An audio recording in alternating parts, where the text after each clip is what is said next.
Thanks for watching.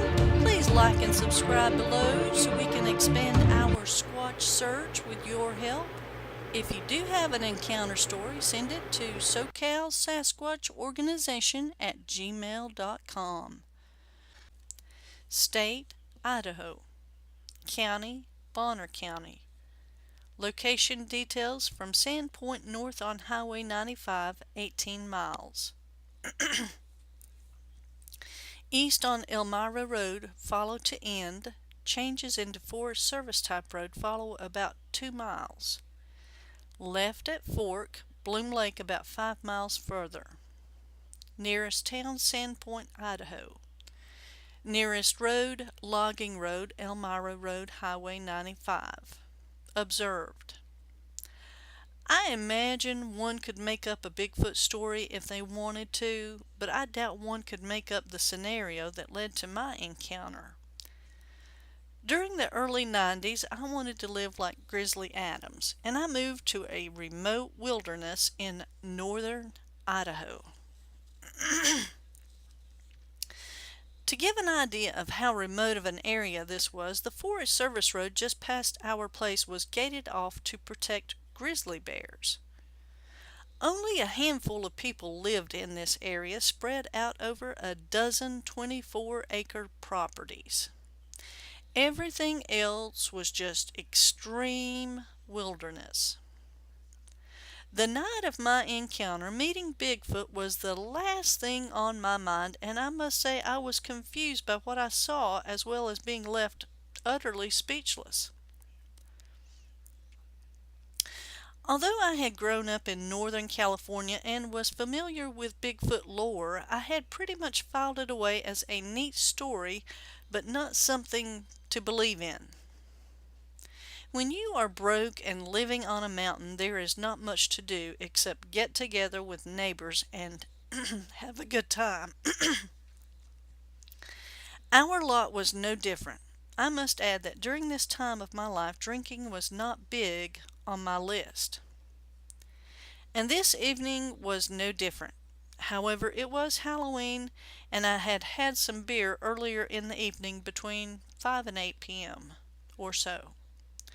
Please remember, though, that I was weighing in at 240 pounds, and the actual sighting was well into the night.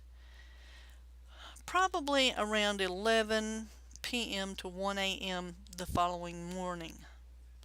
So anyway, my ex and I were at the Halloween party and had slipped into our normal silent argument routine.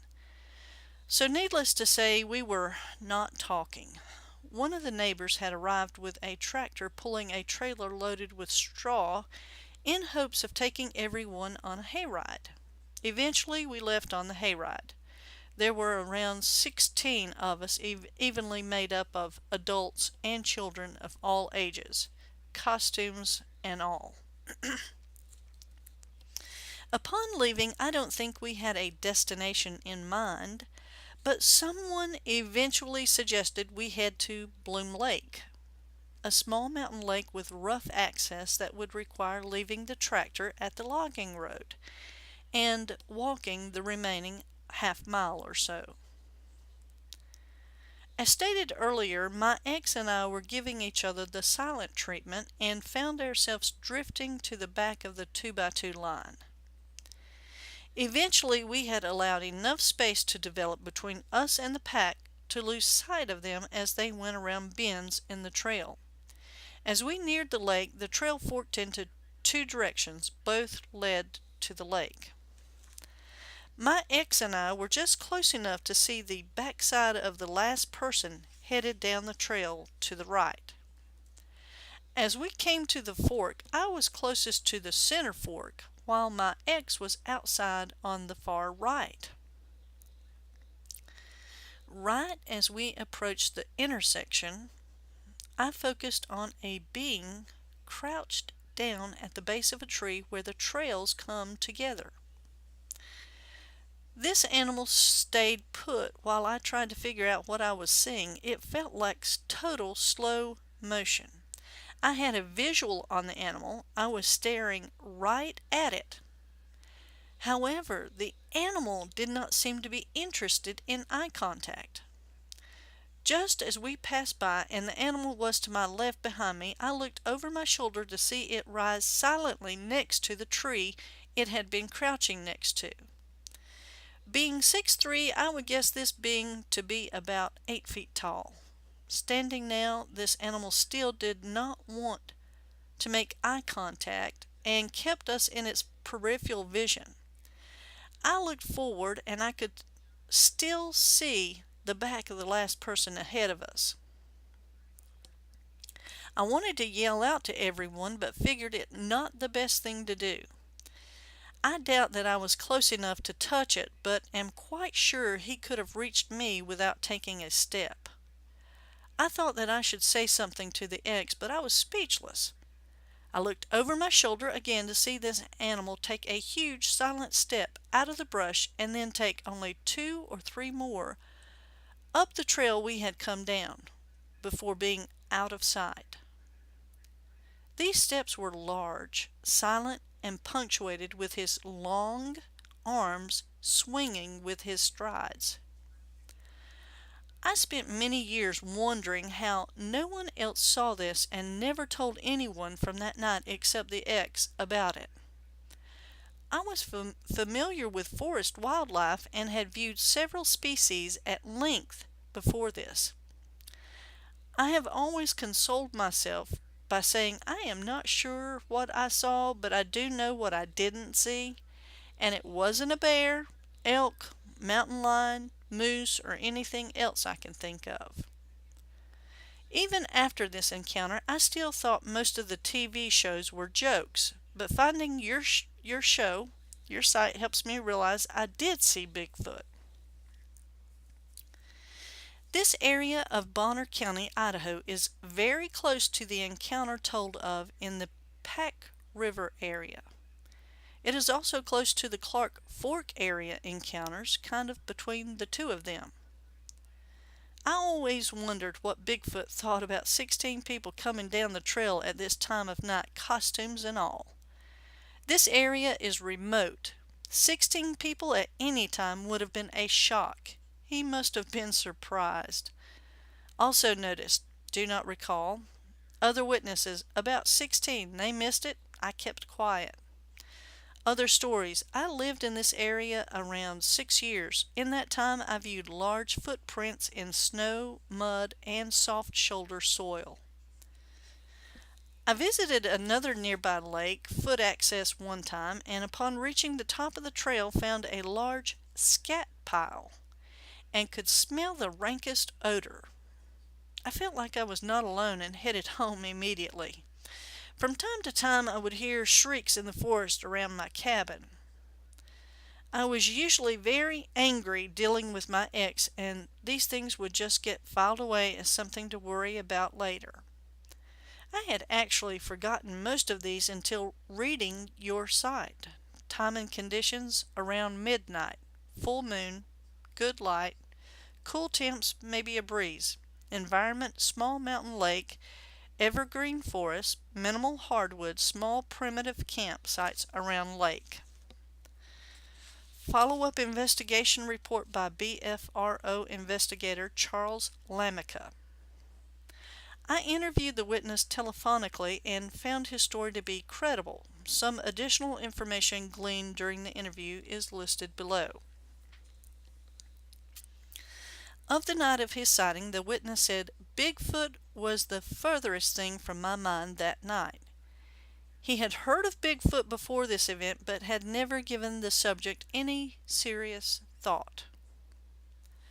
There were half a dozen families that lived in the area at the time. They sometimes got together for special occasions. On the night of this sighting, they were celebrating Halloween. One neighbor brought a tractor and a large trailer for the purpose of giving everyone a hayride. In spite of it being late October, the weather was warm and clear. The moon was full or almost full on that night, and the visibility was excellent. The witness says that upon seeing this figure, he immediately knew it wasn't any kind of animal he had ever seen before. He said, I immediately got confused by what I saw. I was speechless. He says he was so close to the figure that the creature could have reached out and touched him. He estimated the distance between them was less than 6 feet. He says he didn't feel threatened, but the very closeness of the encounter made him feel it would have been unsafe to do anything but keep quiet and keep walking. As he walked past the creature, he saw it rise up and walk away. The creature made no noise. It took 3 or 4 steps before going out of sight amongst the vegetation. The witness says the entire encounter lasted about 10 seconds, but the bright moonlit and the close proximity gave him a very good look at the creature. In describing the appearance of the creature, the witness said it did not have the same appearance as the Sasquatch seen in the Patterson-Gimlin film. He indicated that the figure he saw looked very much like the images of Gigantopithecus shown on the BFRO website. He says that in the moonlight, the overall color of the creature was a grayish silvery color. The hair seemed to be 6 to 8 inches long. It was very sparse on the face, and he could see the facial skin was darker than the surrounding hair. It had a flat nose. He couldn't see any ears due to the hair covering the sides of the head. He says he never saw the creature's feet. The torso was broad. He described the creature as having a lean but not lanky, yet muscular build. The witness brought up 2 specific points that he found quite interesting. The first is that the creature was totally silent. Even when it stood up and walked away, it made no noise. The second point was that the creature never looked directly at him. It seemed to keep its head turned just far enough away that it had to use its peripheral vision to watch the witness.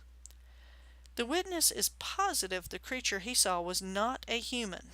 He said he chose not to discuss the event with anyone until many years later. I taught a wilderness survival class to search and rescue volunteers at Bloom Lake in May 2009. The area certainly has the necessary requirements of food, water, and shelter.